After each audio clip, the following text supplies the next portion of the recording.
Telugu Desam party ఒక పెద్ద self goal వేసుకొని ఇప్పుడు గందరగోళంలో పడిపోయింది. ఈనాడు, ఆంధ్రజ్యోతి పత్రికల్లో ఈరోజు వచ్చిన బ్యానర్ ఐటమ్స్ని గమనిస్తే తెలుగుదేశం పార్టీ ఎంత కంగారు పడిపోతోంది జరుగుతున్న పరిణామాలపై అన్నది స్పష్టంగానే అర్థమవుతోంది.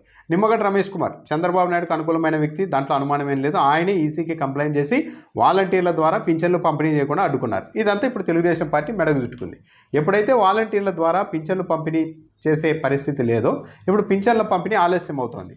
దానికి కారణాన్ని తెలుగుదేశం పార్టీ వైపు చూపెడుతోంది వైఎస్ఆర్ కాంగ్రెస్ పార్టీ. ఈ నేపథ్యంలోనే ఆత్మరక్షణలో పడిన తెలుగుదేశం పార్టీ, ఆ పార్టీ అనుకూల మీడియా ఎదురుదాడి మొదలుపెట్టింది. పింఛన్ల వ్యవహారాన్ని రాజకీయ రంగు పులిమేందుకు జగన్మోహన్ రెడ్డి ప్రభుత్వం ప్రయత్నిస్తోంది.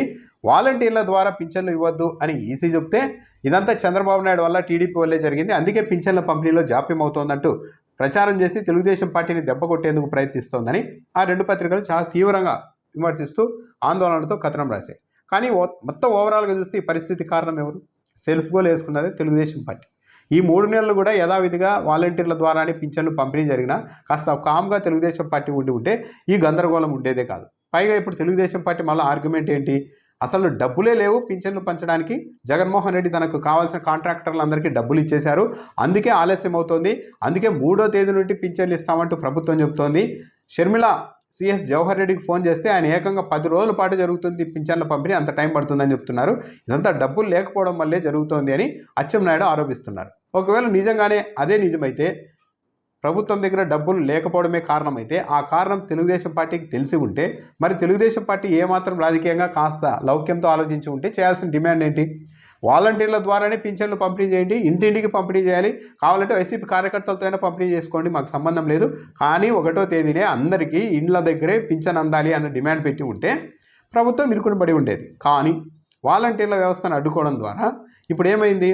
ప్రభుత్వం చెప్తోంది పింఛన్ల పంపిణీ ఆలస్యం అవుతోంది అంటే కారణం ఇంటింటికి వెళ్ళి ఇచ్చే వ్యవస్థ లేకపోవడం, వాలంటీర్లు అందుబాటులో లేకపోవడం వల్లే ఆలస్యం అవుతోంది. కాబట్టి సచివాలయాల దగ్గరికి వచ్చి అందరూ పింఛన్లు తీసుకోవాల్సి ఉంటుందని ప్రభుత్వం చెప్తోంది. దీనివల్ల ఏం జరుగుతోంది? గతంలో చంద్రబాబు నాయుడు హయాంలో ఇలాగే కదా ప్రభుత్వ ఆఫీసుల చుట్టూ తిరిగి ఇబ్బందులు పడ్డాము. జగన్మోహన్ రెడ్డి ఇచ్చిన ఈ 5 ఏళ్లలో ఇంటి దగ్గరికే పింఛన్లు ఇస్తూ వచ్చారు.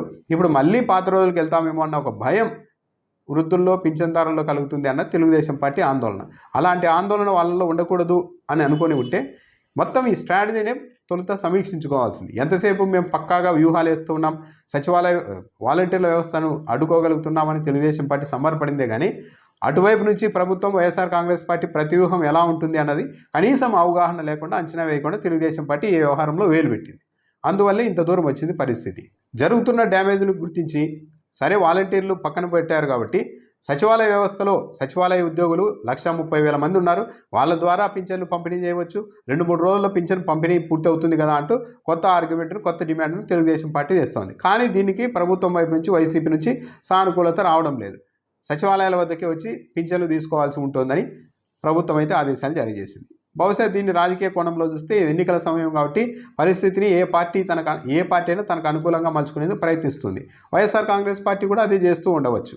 ఇప్పుడు ఈ 3 నెలలు గ్రామ సచివాలయ వ్యవస్థ ద్వారా, ఆ ఉద్యోగుల ద్వారా పింఛన్లను పంపిణీ చేస్తే, అలా పంపిణీ విజయవంతంగా పూర్తయితే ఆ తర్వాత ఇదే తెలుగుదేశం పార్టీ వాలంటీర్ వ్యవస్థతో ఏం పని ఉంది? వాలంటీర్లు ప్రధానంగా చేస్తున్న పని పింఛన్లు ఇవ్వడమే కదా.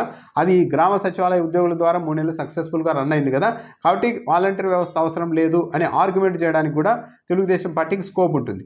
అందుకే కాబోలు అలాంటి పరిస్థితి రాకూడదు, వాలంటీర్ వ్యవస్థ లేకపోయినా పరిస్థితి ఈజీగానే ఉంటుంది అన్న ఒక అభిప్రాయం రాకూడదు అని వైఎస్ఆర్ కాంగ్రెస్ పార్టీ కూడా ఆలోచన చేసి ఉండవచ్చు.